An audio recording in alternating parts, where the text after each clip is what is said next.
আমি এখন রমনা পার্কে দাঁড়িয়ে আছি। আর হঠাৎ চোখে পড়ল একদম অন্যরকম একটা ফুল গাছ। এই গাছটার নাম ব্রুনফেলসিয়া প্যাসিফ্লোরা। প্রথম দেখায় সাধারণ মনে হলেও এর ভেতরে লুকিয়ে আছে দারুণ একটা রহস্য। এই ফুলের জীবনচক্র মাত্র 3 দিনের, কিন্তু সেই 3 দিনেই ঘটে যায় রঙের জাদু। প্রথম দিনে ফুলটা থাকে গাঢ় বেগুনি, পরের দিন সেই রং কিছুটা ফিকে হয়ে হালকা লেজেন্ডা হয়ে যায়, আর তৃতীয় দিন একেবারে সাদা হয়ে যায়।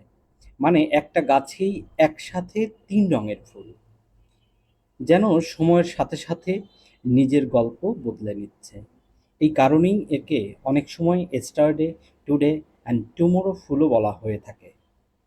এছাড়া এই ফুলটিতে যথেষ্ট পরিমাণে সুগন্ধ রয়েছে, গাছটির পাশে দাঁড়ালে সেটি অনুভব করা যায়। মূলত সৌন্দর্য বাড়ানোর জন্য এমন গাছ পার্ক বা বাগানে লাগানো হয়ে থাকে। কিন্তু এর এই রং বদলের গল্পটা আমাদের একটা কথাই মনে করিয়ে দেয়।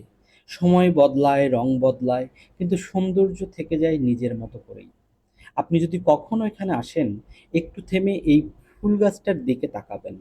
হয়তো প্রকৃতির এই ছোট্ট ম্যাজিকটা আপনাকেও অবাক করে দিতে পারে।